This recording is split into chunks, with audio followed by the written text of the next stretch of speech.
ओम नमो भगवते वासुदेवाय। जय श्री कृष्णा, जय भोलेनाथ। स्वागत है आप सभी का हमारे YouTube चैनल पर। आज की वीडियो में सुनेंगे माघ महात्म्य 19वां अध्याय। आगे की कथा में हम सुनेंगे जब गंधर्व कन्याएं तालाब से लौटी तो उनकी माताएं उनसे प्रश्न पूछने लगी। तब कुमारियों ने कहा, हे माता, आज किन्नरियों के साथ सरोवर पर स्नान करते और खेलते रहने के कारण हमें समय का ज्ञान नहीं रहा। वे अपनी माताओं का ध्यान अपनी ओर से हटाए रखने के लिए तरह तरह की बातें करने लगी, परंतु उनके हृदय तो उस ब्रह्मचारी युवक पर मोहित थे और जो अदृश्य हो गया था उसकी टीस उन्हें बराबर थी। वे विरह की अग्नि से जलती पृथ्वी पर पड़ी छटपटाती रही, किसी से बातचीत न की। वे समस्त ओर से ध्यान को हटाकर एकाग्र मन से ऋषि कुमार का ध्यान करने लगी। उनको रात काटना भारी हो गया। जैसे तैसे उस विरह की रात को काटकर जब प्रातः वे उठी तो जल्दी से घर के बाहर निकली और आपस में सलाह करके उसी सरोवर की ओर चली जहां उन्हें वह ब्रह्मचारी मिला था। वहां पहुंचकर उन्होंने उस सरोवर में स्नान किया और गौरी की प्रतिमा बनाकर उसका पूजन किया। उसी समय वह ऋषि कुमार सदा की भांति स्नान एवं पूजा अर्चना के लिए उसी सरोवर में आया। उसे आता देख उसके हृदय कमल खिल गए और वे बिना कुछ सोचे विचारे दौड़कर उस ब्रह्मचारी के पास जा पहुंची, इस आशय से कि वह कहीं भाग न जाए। उन सुंदरियों ने उसे चारों तरफ से घेर लिया और बोली, हे प्रियतम, कल तुम हमें छोड़कर भाग गए थे, मगर आज हम तुमको नहीं जाने देंगे। स्वयं चारों ओर से उन सुंदरियों द्वारा घिरते देखकर वह ऋषि कुमार चिंता में पड़ गया। उसने उन्हें भली प्रकार समझाते हुए कहा, हे सुंदरियों, धर्म की मर्यादा को ध्यान में रखो। मैं तो अभी तक ब्रह्मचारी हूँ और वेदाध्ययन कर रहा हूँ। जब तक मैं गृहस्थाश्रम में प्रवेश करने के योग्य नहीं हो जाता तब तक मैं विवाह कैसे कर सकता हूँ। गुरुजनों का कथन है कि प्राणी को अपने वर्ण का और आश्रम की रक्षा करनी चाहिए, इसलिए तुम मुझे वरण करने का विचार त्याग कर अपने इस घेरे को तोड़कर मुझे बंधन मुक्त करो। वे गंधर्व कन्याएं कामासक्त हो रही थी।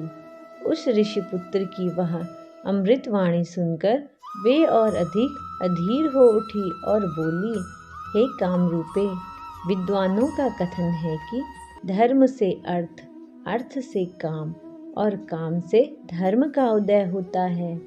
तुम्हारे संचित धर्म के कारण ही अब काम तुम्हारे सम्मुख है, अतः इसका उपभोग करें। यह तो स्वर्ग भूमि है, यहाँ दिव्य भोगों की कमी नहीं है। उचित है कि आप हमें निराश न करें और हमारे कामाग्नि से चलते हुए हृदय को शांति पहुँचाएं। तब उस ऋषि कुमार ने गंभीर होकर कहा, हे देवियों, तुम्हारा कथन न्याय संगत है, परंतु आप मेरी कठिनाई को बिना देखे ही अपना निर्णय दे रही हैं। मुझे अपना ब्रह्मचर्य व्रत को समाप्त करने के लिए गुरु की आज्ञा लेना अनिवार्य है। तब उन कन्याओं ने काम से विफल होकर कहा, तुम महान मूर्ख हो। शास्त्रों का कहना है कि बुद्धिमान वही है जो सहज प्राप्त होने वाली दिव्य औषधियाँ, सिद्धियों, निधियों, रसों, कलाओं, सुंदर स्त्रियों, मित्रों और धर्म सिद्धि को नहीं त्यागता। यदि ये वस्तुएं अनायास ही उसे प्राप्त होती हैं तो उसे किंचित भी आलस्य नहीं करना चाहिए। जिसे हम जैसी सुंदरी प्राप्त होती है वह बड़ा सौभाग्यशाली होता है। हमारी सुंदरता को देखो और हमारे कुल आदि को समझो। दैव की गति है कि हम तुम जैसे तपस्वी कुमार पर ही आसक्त हुई। अब तुम्हारा कल्याण इसी में है कि हमारे साथ गंधर्व विवाह करके हमें स्वीकार करो, अन्यथा हम इसी वन में निराश होकर अपने प्राण त्याग देंगे।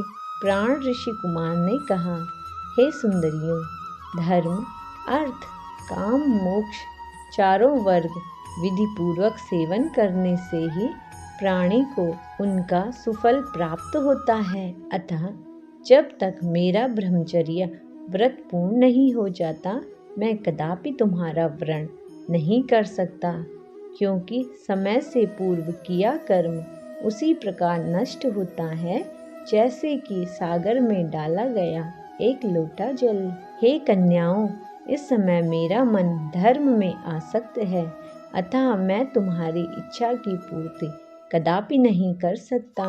उसके इस उत्तर को जान अपनी काम वासना से मदान्ध हुई उन युवतियों ने अपने हाथों को छोड़ दिया और सबकी सब एक होकर उस ऋषि कुमार से चिपक गई।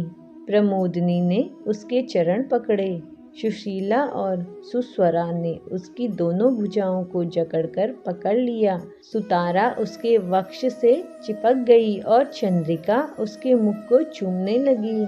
इस प्रकार कामोशक्ति उन गंधर्व कन्याओं के उत्तेजित करने पर भी वह ऋषि कुमार अपने धर्म की रक्षा में सफल रहा। उसे प्रचंड क्रोध आया और तब श्राप देते हुए बोला, हे कामासितों, तुमने पिचासियों की भांति मुझे घेरा है, अतः तुम अब पिचासिनियों का रूप ग्रहण करो। इस श्राप को सुनते ही वे उससे छिटक कर दूर हटी और क्रोध में भरकर बोली, हे पापी, हम निरपराध कन्याओं को तूने यह श्राप क्यों दिया? तू धर्मज्ञ नहीं है, जो प्रिय और अप्रिय कार्य का भी भेद नहीं समझता। सभी जानते हैं कि प्रेम पात्र भक्त एवं मित्रों के साथ द्रोह करने वालों को कोई सुख नहीं मिलता। जैसे तूने हमारे साथ किया, उसका फल तुझे भी प्राप्त हो सके, इसलिए हम भी तुझे श्राप देती हैं कि तू भी पिचास हो जा। इस प्रकार परस्पर श्रापों के आदान प्रदान से वे कन्याएं पिचासिनी और वह ऋषि कुमार पिचास बन उसी सरोवर के तट पर निवास करने लगे।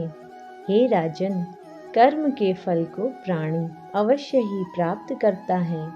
कर्म फल सदैव छाया की तरह प्राणी के साथ रहता है। देवता भी कर्म फल से मुक्त नहीं होते हैं। उनके माता पिता घर पर उनके लिए व्यथित थे और वे इस सरोवर के किनारे भटकते हुए पिचास योनि को भोग रही थी। बहुत समय व्यतीत हो जाने पर एक दिन लोमश ऋषि पौष की चतुर्थी को सरोवर पर स्नान को आए।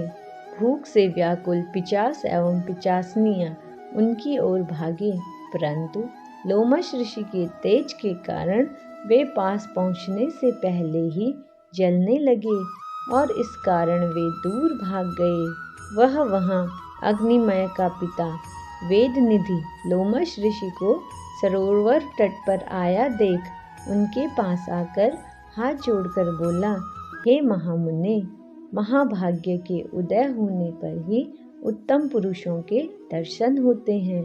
उत्तम मुनियों के दर्शन मात्र से ही प्राणियों के पाप नष्ट हो जाते हैं।